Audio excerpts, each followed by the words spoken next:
Soma's baking and cooking থেকে সোমা বলছি। আজ আপনাদের সাথে শেয়ার করছি একটা নিরামিষ তরকারি রেসিপি।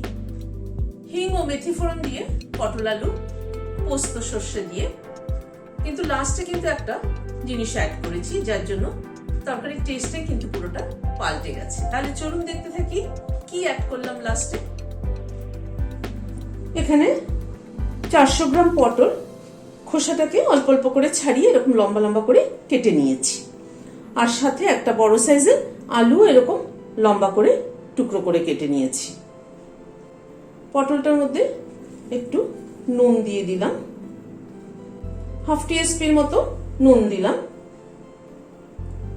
অল্প একটু হলুদ দিলাম, হাফ টিস্পুন হলুদ দিলাম, হাফ চামচ গুঁড়ো চিনি দিলাম। সবকিছু দিয়ে পটলটাকে একটু মাখিয়ে নিচ্ছি ভালো করে।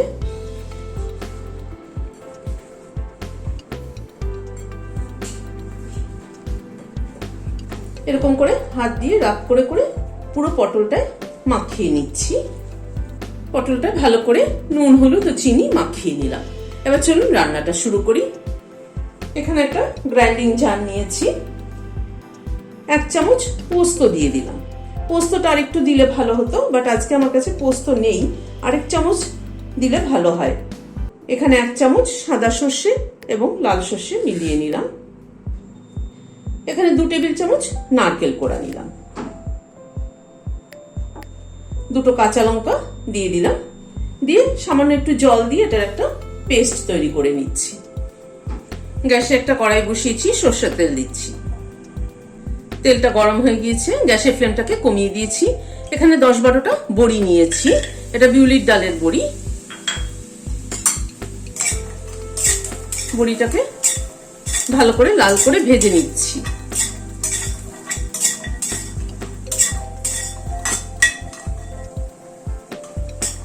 বড়িটাকে ভালো করে লাল করে ভেজে নিলাম, তুলে নিচ্ছি। আর একটু তেল অ্যাড করছি।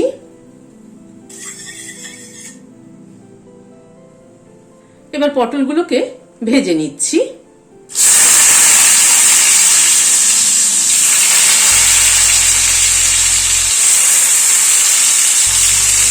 সবগুলো পটলকে দিয়ে দিলাম।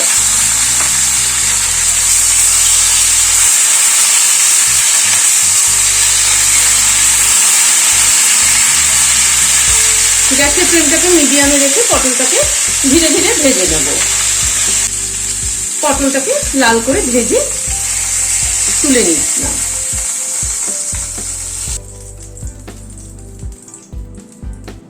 এবার এই পটল ভাজার তেলের মধ্যে আর অল্প একটু তেল অ্যাড করছি। সামান্য একটু মেথি ফোড়নে দিচ্ছি,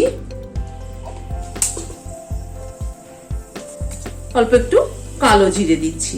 আমরা তো নর্মালি যে কোনো পোস্ত সর্ষা দিয়ে যা রান্না করে থাকি কালো জিরে ফোড়ন দিই, কিন্তু সাথে একটু মেথি ফোড়ন দেবেন, খেতে কিন্তু দারুণ ভালো লাগে।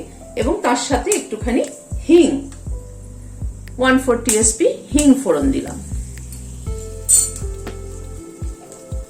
ফোড়নটাকে একটু ক্র্যাক করিয়ে নেব।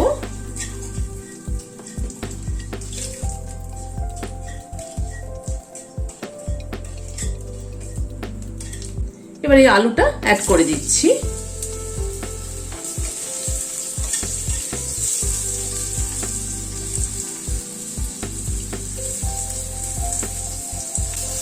আলুতে সামান্য পরিমাণ নুন দিলাম আর খুব অল্প একটু হলুদ দিলাম।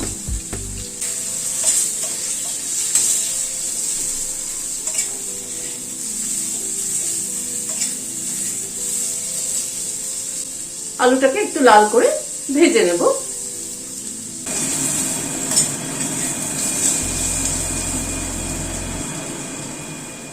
আলুটা ভাজা হতে হতে এখানে যে বড়িটা ভেজেছি, বড়িটাকে একটু হাফ ক্রাশ করে নিচ্ছি।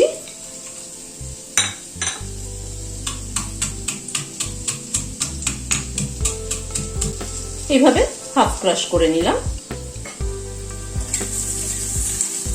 আলুটাকে একটু লাল করে ভেজে নেওয়ার পরে এই সরষা পোস্ত মিক্সটা দিয়ে দিচ্ছি। এই কন্টেনারটার মধ্যে একটু জল দিচ্ছি, দিয়ে ধুয়ে দিয়ে দিলাম।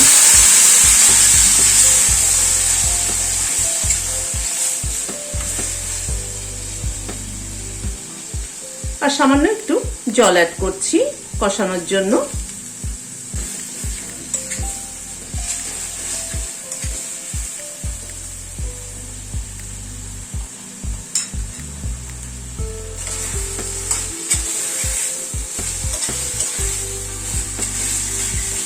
গ্যাসের ফ্লেমটাকে মিডিয়ামে রেখে সরষে পোস্তটাকে একটু নাড়াচাড়া করে নিচ্ছি।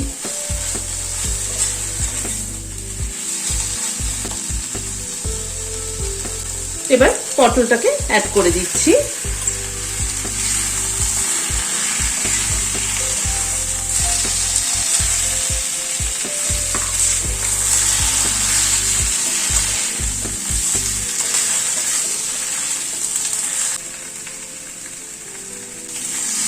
পটলটাকে দিয়ে একটু 2 মিনিট নাড়াচাড়া করে নিচ্ছি।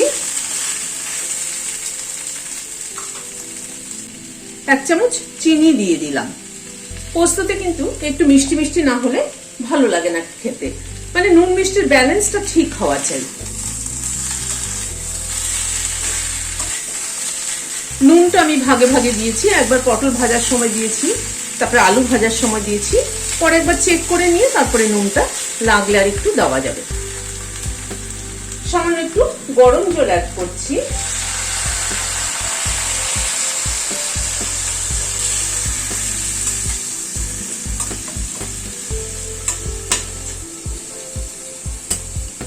আর সামান্য একটু লাগবে মনে হচ্ছে। জাস্ট এটা একটু মাখো মাখো হওয়ার জন্য যেটুকু জলের দরকার সেটুকু অ্যাড করলাম। একটু ফুটে উঠুক, এই মিনিট 2 মতো একটু ফুটে উঠলো। একবার একটু নুন মিষ্টিটা চেক করে নিচ্ছি। নুনটা আর একটু লাগবে, আর হাফ টিস্পুনও কম নুন অ্যাড করলাম।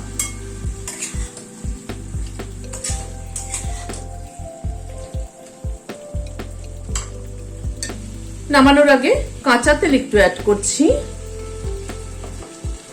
2 কাঁচা লঙ্কা ফ্লেভারের জন্য অ্যাড করলাম। আর এই বড়ি ভাজার গুঁড়োটা দিয়ে দিলাম। এই বড়ি ভাজার গুঁড়োটা দেওয়াতে কিন্তু এই পটল আলু পোস্ত টেস্টটা কিন্তু পুরো পাল্টে যাবে। ছোট ছোট কিছু কিছু জিনিস একটু চেঞ্জ করলে কিন্তু স্বাদের অনেক পরিবর্তন হয়। এবার গ্যাসটা বন্ধ করে দিয়ে ঢেকে দিচ্ছি স্ট্যান্ডিং টাইম 5 মিনিট। কাঁচা লঙ্কার ফ্লেভার, কাঁচা তেলের ফ্লেভার এগুলো অ্যাড হওয়ার জন্য। গরম গরম ভাতের সাথে এরকম একটা প্রথম পাতে যদি তরকারি হয় তাহলে কিন্তু মন্দ হয় না।